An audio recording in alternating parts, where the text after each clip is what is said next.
आपण पाहत आहात जत मराठी न्यूज। लोकाभिमुख पोलिसिंगचा निर्धार, कायदा सुव्यवस्थेला प्रथम प्राधान्य।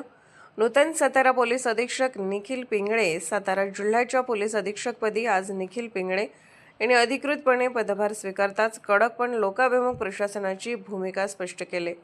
सामान्य नागरिकांचा विश्वास संपादन करणे आणि जिल्ह्यात कायदा व सुव्यवस्था अबाधित राखणे हेच माझे पहिले कर्तव्य असेल असे ठाम मत त्यांनी यावेळी व्यक्त केले।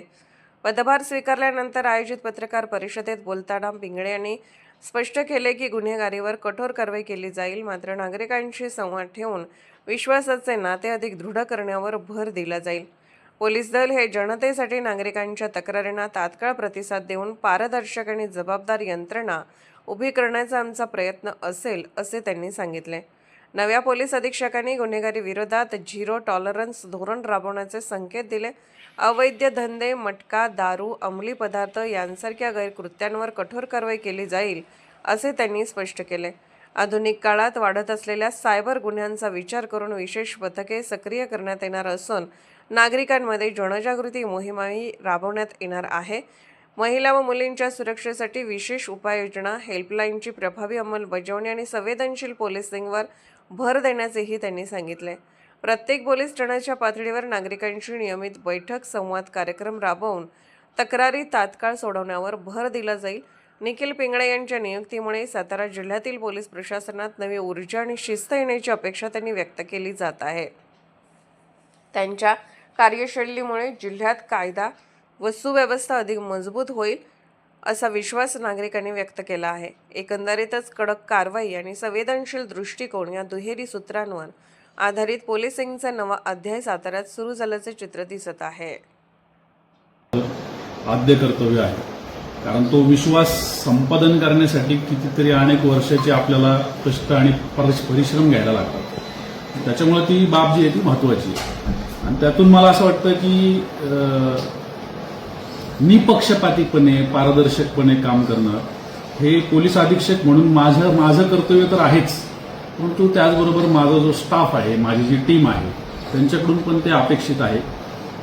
आज इथं मी चार्ज घेतलाय आणि येणाऱ्या जो काही कालावधी मला मिळेल त्या कालावधीमध्ये या जिल्ह्याला, इथल्या जिल्ह्यातल्या नागरिकांना अधिक चांगलं मला काय देता येईल, 5%, 10%, 20%, 80% जो काही बदल चांगला करता येईल तर त्याच्यासाठी प्रयत्नशील राहणं हे माझं काम राहणार आहे। तुम्ही ज्या सगळ्या मुद्दे मांडले त्याच्यातून अजून एक महत्त्वाचा मुद्दा, आणि तो म्हणजे की लोकाभिमुख प्रशासन ज्याला म्हणतो आपण, म्हणजे नागरिकांना काय पाहिजे आहे, त्यांना त्रास कमीत कमी कसा झाला पाहिजे, तर त्याच्यासाठी प्रयत्नशील राहणं अत्यंत आवश्यक आहे असं मला वाटतं। जवळपास 20 महिन्यांच्या कालावधीनंतर मी परत पुन्हा युनिट हेड म्हणजे एखाद्या जिल्ह्याचा प्रमुख म्हणून पुन्हा एकदा कार्यभार हा स्वीकारतोय, इथं आलोय। यापूर्वी 2 जिल्हे मी केलेले आहेत आणि तिकडच्या लोकांच्या अडचणी वेगळ्या प्रकारच्या होत्या, कारण तिकडची ठेवण जी होती, भौगोलिक असेल, ऐतिहासिक असेल, ती वेगळी होती।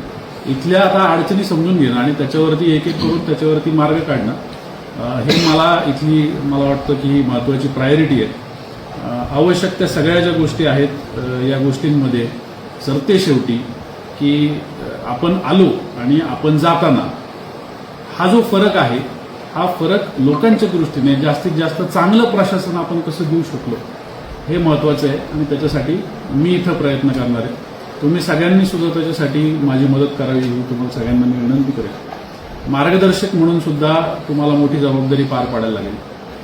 कदाचित असं होईल की एखादी गोष्ट तुमच्या मनासारखी नाही व्हायची, एखादी गोष्ट तुम्ही सांगाल आणि मी नाही करायचो, पण तो जो काही चिमटा असेल तो चिमटा तात्पुरत्यासाठी का होईना तो तुम्ही सहन करावा अशी मी तुम्हाला सगळ्यांना विनंती करेन, कारण त्यातून आपल्याला येणाऱ्या कालावधीसाठी एक चांगला मॉड्यूल या ठिकाणी सेट करायचा जो पुढे कार्यरत राहील आणि तुमच्या माझ्याही पेक्षा जास्त नागरिकांनी, इथले जे पोलीस आहेत, पोलीस शेवटी नागरिकांचा चेहरा असतो, जसा समाज असतो तसा पोलीस असतो आणि या पोलिसांच्या आणि नागरिकांच्या ही जी काही सांगड निर्माण होईल, या सांगडीमधून येणाऱ्या भविष्यासाठी आपण इथल्या सगळ्या, ते राजकीय असू द्या, सामाजिक असू द्या, पत्रकारितेतल्या असू द्या, ज्या ज्या लोकांना हितचिंतन या जिल्ह्याचं आहे त्याच्यासाठी आपण त्या सगळ्यांच्या मार्गदर्शनाखाली काम करून जास्तीत जास्त चांगलं प्रशासन देण्याचा प्रयत्न करूया. साहेब, राजकीय जे आता गेल्या काही दिवसापासून राजकीय क्षेत्रामध्ये पोलिसांचं नाव खराब झालं आहे, याकडे तुम्ही कसं पाहता? मला असं वाटतं की त्या सगळ्या गोष्टींच्या पार्श्वभूमीमध्ये मी घुसलेलो नाही. मला त्याचं ब्रीफिंग झालंय निश्चित, परंतु मला असं वाटतं की या सगळ्याच्या पलीकडे जाऊन आपण आता काम करणं गरजेचं आहे. आपण आता पुढं सरकणं गरजेचं आहे की आपल्याला लोकांचं काम करायचंय. तर लोकांचं काम करत असताना लोकांसाठी काय करायचंय ते जास्त महत्वाचं आहे. आपण त्या प्रश्नांकडे जाऊन म्हणूनच तुमच्याकडून ही पानभरी यादी मी आता प्राप्त करून घेतो. गुन्हेगारीवर आळा बसेल का आपल्यावर? निश्चित गुन्हेगारी हा विषय जो आहे हा आपला महत्वाचा विषय राहणार आहे. मी याच्यापूर्वी पण इतर लोकांशी चर्चा करून काही अभ्यास करून आलोय. त्याच्यामध्ये काही ज्याला आपण असं म्हणू शकतो की गुन्हेगारीचे पॅटर्न या जिल्ह्यामध्ये वेगवेगळे आहेत. म्हणजे जिल्ह्याच्या विशिष्ट भागामध्ये वेगळ्या प्रकारची गुन्हेगारी आहे. कुठं MIDC आहे तिथं वेगळ्या प्रकारची गुन्हेगारी आहे. जिथं लोकसंख्येची डेन्सिटी जास्त आहे तिथं वेगळ्या प्रकारची गुन्हेगारी आहे. सातारा शहराची जी आवश्यकता आहे गुन्हेगारीवरती वचक ठेवण्यासाठी तिथल्या गुन्हेगारीचं पॅटर्न वेगळं आहे. जर मानसारख्या भागामध्ये गेलो तर तिकडच्या गुन्हेगारीचा पॅटर्न वेगळा आहे. आणि त्याच्यामुळं ही जी टीम असणार आहे ज्याला आपण आता कामाला हे सगळं काम करण्यासाठी आपण त्यांना प्रेरित करणार आहोत, त्यांच्याकडून हे काम करून घेणार आहोत, त्यांना योग्य त्या गोष्टी योग्य त्या वेळी योग्य पद्धतीचं मार्गदर्शन देऊन त्यांच्याकडून ते करून घेण्याची जबाबदारी आपली सगळ्यांची राहणार आहे.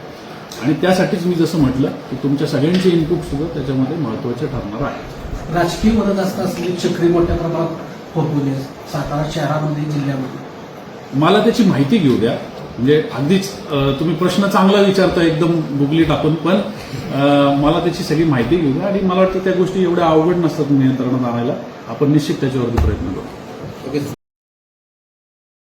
जत मराठी न्यूज चॅनलला लाईक करा, शेअर करा आणि सबस्क्राईब करा.